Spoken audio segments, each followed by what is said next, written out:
अध्यात्म विज्ञान कोई धर्म या संप्रदाय नहीं है, ये स्पिरिचुअल साइंस है जो कुदरत के कानून पर आधारित है। ये विज्ञान पूरे ब्रह्मांड के सभी रहस्यों को उजागर करता है और जीवन के सभी पहलुओं को समझने के लिए एक नई दृष्टि देता है। इसी को आर्ट ऑफ विजन कहते हैं, दुनिया को देखने की एक नई दृष्टि, जो अध्यात्म विज्ञानी परम पूज्य स्वामी श्री कमलेशानंद जी के निर्देशन में सनातन सत्य का अनुसंधान कर हमारे जीवन को प्रकाशित करे। जय सच्चिदानंद। आंख दिया वो काफी है कि उपयोग करना भी जरूरी है? बोलते नहीं है तो ज्ञान देना लेना ही काफी है कि ज्ञान का उपयोग करना जरूरी है? लिया खत्म हो गया, उपयोग नहीं करने का। हम तो कहते ले लिया ज्ञान, ले लिया वो इम्पोर्टेंट है कि लेने के बाद उपयोग करना वो इम्पोर्टेंट है? व्यवहार में उपयोग करना उपयुक्त। समझ में आया?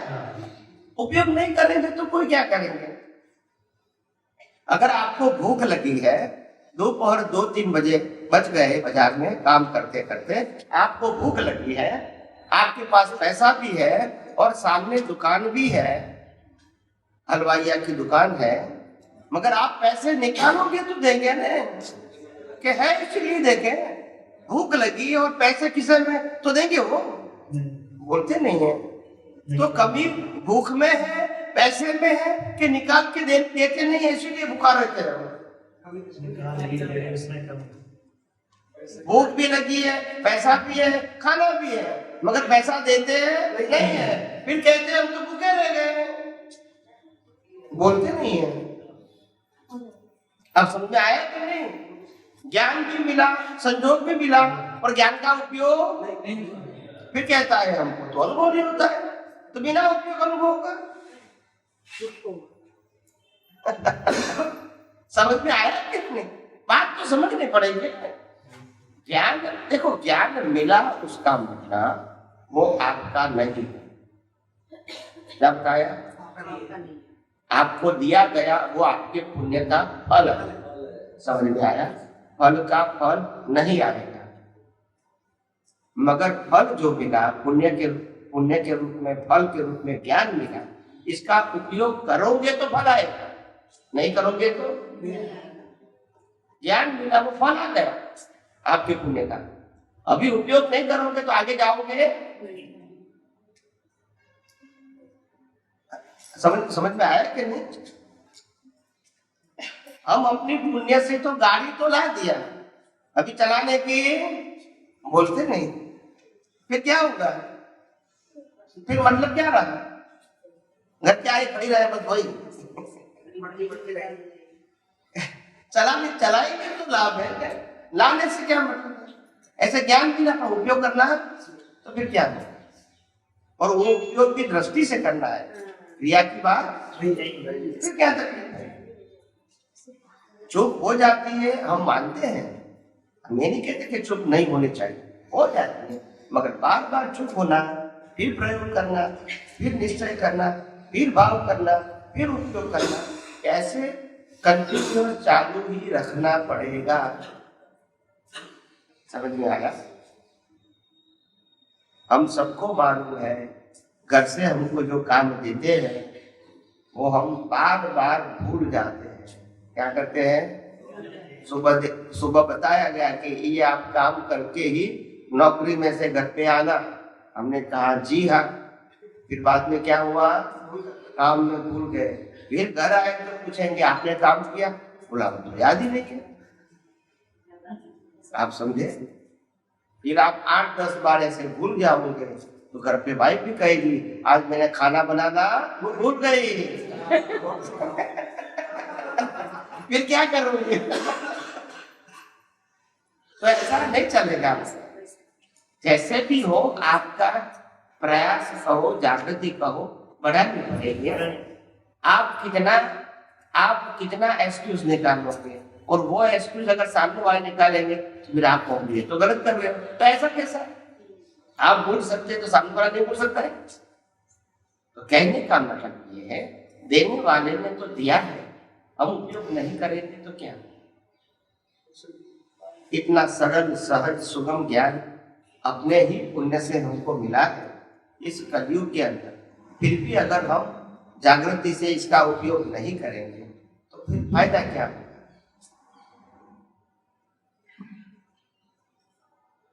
समझ में आया।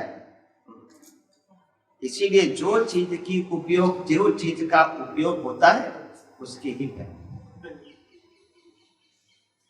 एक अमेरिका में एक बहन थी, वो उनके हस्बैंड को कहती थी कि मेरे को सच्चे डायमंड की ज्वेलरी बना दो। क्या? सच्चे डायमंड की पूरी सेट बना। तो हस्बैंड ने कहा देखो 40-50 हजार डॉलर का आएगा, 40-50 हजार डॉलर। अभी 8 किलो तो 8 पंचा 40, तो कितना होता है वो? 4 लाख डॉलर।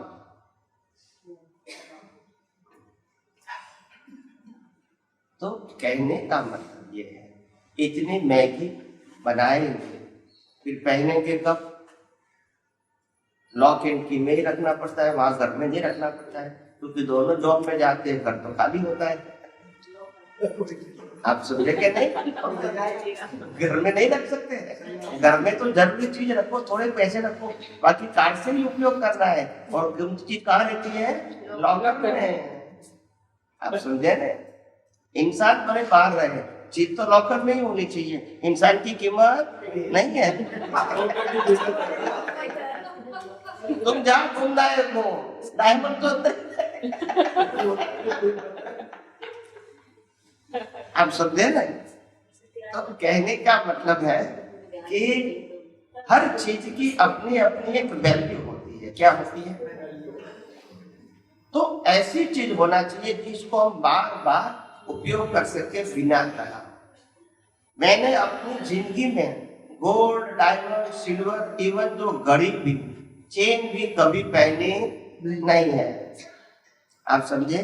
और कई सारे महात्मा देश विदेश में जाता हूँ तो वो स्टील की थाली, मतलब पूरा सेट डाइनिंग सेट ले लेते, चांदी का, और सब कुछ खाने के समय रख देते हैं।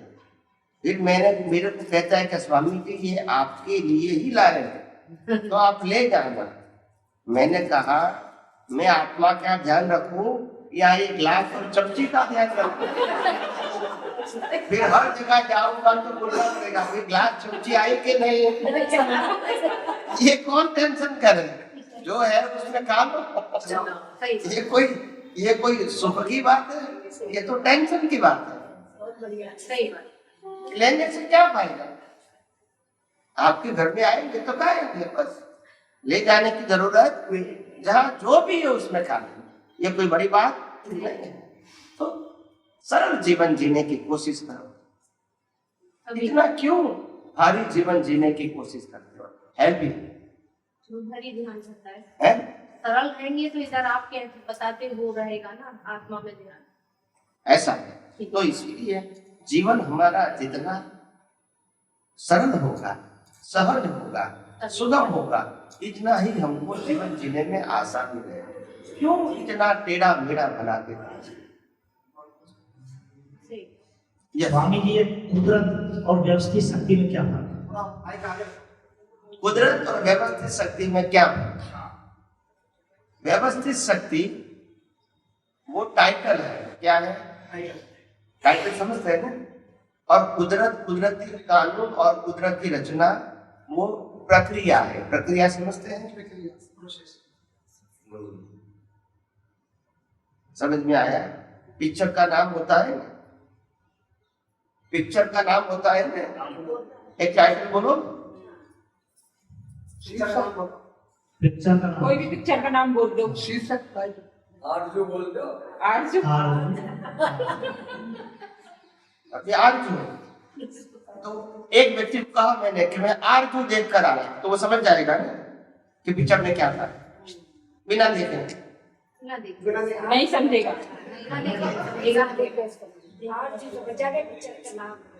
आरजू, हम पिक्चर देख कर आए आरजू, और किसी को कहा हम आर को देख के आए तो वो समझ जाएगा पिक्चर में क्या था? नहीं देखी वो नहीं समझेगा। क्यों? जिसने आपने देख तो बोल दिया, जिसने देख ली वो समझ जाएगा। मगर आपने तो नाम बोल दिया ना। तो व्यवस्थित शक्ति टाइटल है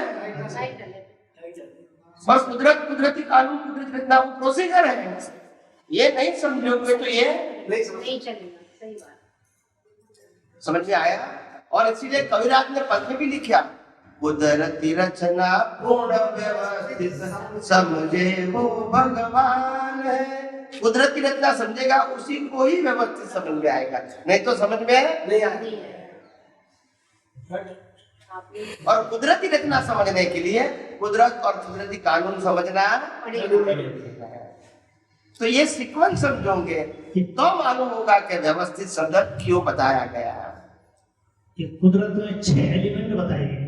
हाँ। 6 एलिमेंट, वो कौन से एलिमेंट है जिनसे कुदरत बनती है? आज सुबह तो मैंने बोला ये भी है। चेतन तत्व, जड़ तत्व, गति सहायक, स्थिति सहायक, समय तत्व और स्पेस। चेतन तत्व है, उसका एक नाम कुदरत। आप समझे नहीं? दादा भगवान ने 6 तत्व तो बताए, 6 तत्व का एक नाम कुदरत को फोड़ नहीं कहा। कुदरत शब्द का प्रयोग किया, 6 तत्व भी बताए, मगर 6 तत्व का एक नाम कुदरत वो नहीं बताया। समझ में आया? तो उनके ज्ञान में था, बाहर व्यक्त नहीं हुआ। और इसीलिए मेरे को वही जो विज्ञान तो एक ही प्रकार का होता है, तो जो व्यक्त नहीं हुआ वो मैंने विगतवार बताया कि कुदरत को समझो, कुदरती कानून को समझो, फिर कुदरती रचना को समझो। मतलब आप व्यवस्थित समझ गए। केवल व्यवस्थित बोलोगे तो समझ में आएगा? समझ में आया? हाँ। और इसीलिए जब हमने कुदरत, कुदरती कानून और कुदरती रचना नहीं समझा था, तब तक हम क्रिया को भी पुरुषार्थ मानते हैं। बोलो ना। मगर कुदरत, कुदरती कानून और कुदरती रचना समझोगे तो फिर क्रिया को कभी पुरुषार्थ नहीं कहोगे। समझ में आया कि नहीं? क्रिया करना न करना वो सब्जेक्ट नहीं है। क्रिया को पुरुषार्थ कहना या क्रिया को कुदरती रचना देखना, बस वहां ही डिफरेंस है। कुदरती रचना देखोगे वो साइंस है और पुरुषार्थ कहोगे वो धर्म है। धर्म से पुण्य बनेगा और साइंस से अज्ञान नाश होगा। अज्ञान नाश करना है तो साइंस का उपयोग करो, पुण्य बनाना है तो कर्ता मानो। जो दुनिया के सभी धर्म के लोग मानते हैं कर्ता, आप भी कर्ता मानो। फिर आध्यात्म की बात मत करो, फिर धर्म की बात करो कि हम तो धर्म, हम आरती करेंगे तो पुण्य बनेगा। तो दुनिया के सभी धर्म वाले कहते हैं, ये कोई नई बात है। मगर साइंटिस्ट ऐसा नहीं कहेगा। समझ में आया? विज्ञान तो विज्ञान होता है और धर्म धर्म होता है। दोनों अलग है, गलत नहीं है, अलग है। स्टेज समझते हैं, पहले सामाजिक धर्म, फिर धार्मिक धर्म, फिर आध्यात्मिक। जब सामाजिक बात होती है तो सामाजिक जिम्मेदारी का महत्व होता है। जब धर्म की बात, सामाजिक लाइफ में मानवता का महत्व है, धार्मिक लाइफ में पाप पुण्य प्रायश्चित का महत्व है, और आध्यात्म में कुदरत, कुदरती कानून और कुदरती रचना का महत्व है। तीनों चीज क्या है? अलग है, मगर तीनों में से एक भी गलत नहीं है, अपनी जगह पे वो सही है। अपने को समझने की जरूरत है कि मेरे को कौन चीज की जरूरत है, बस। यस स्वामी जी, जय सच्चिदानंद। जय सच्चिदानंद।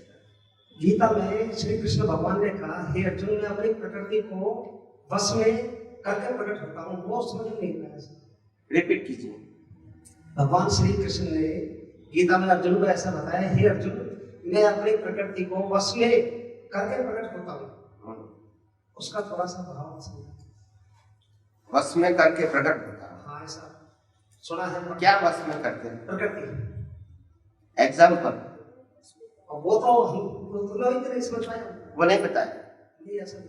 तो वश में करके क्या प्रकट करते हैं? अपने आप को। जैसे बोले कि जब जब धर्म की हानि होगी यदा यदा धर्मस्य ग्लानिर्भवति भारत, तो तब तक मैं प्रकट होऊंगा। तो उसका भाव क्या है?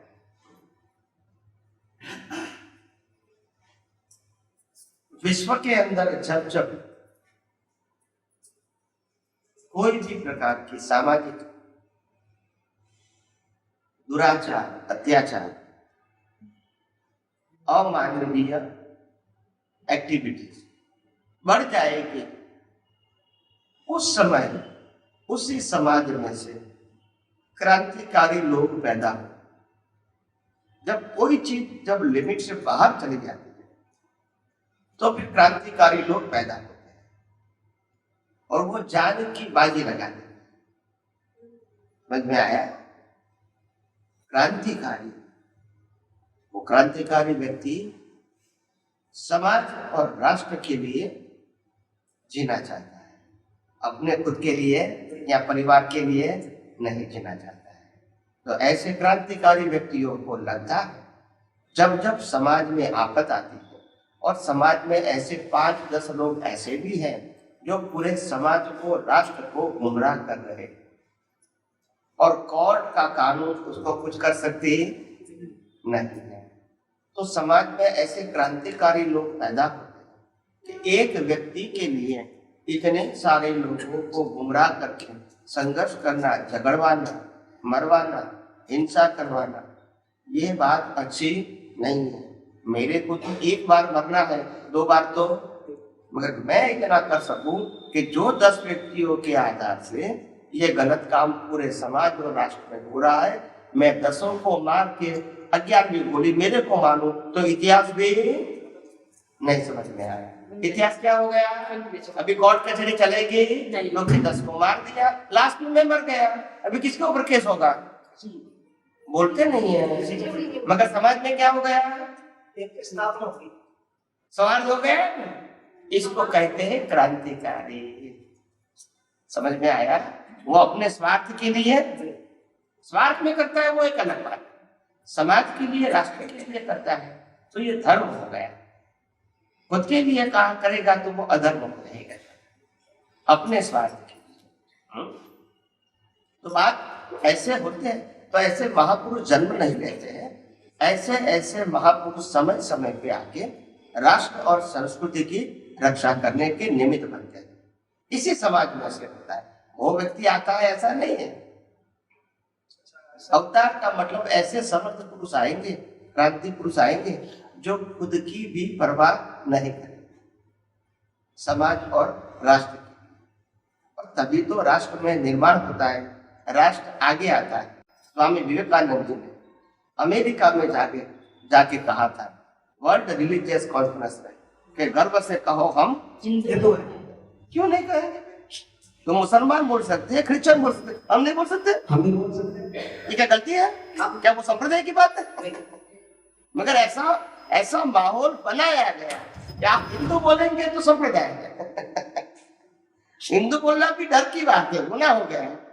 ऐसा बनाया गया है नहीं, बनाया गया था, और फिर हम डर गए तो फिर क्या हो गया?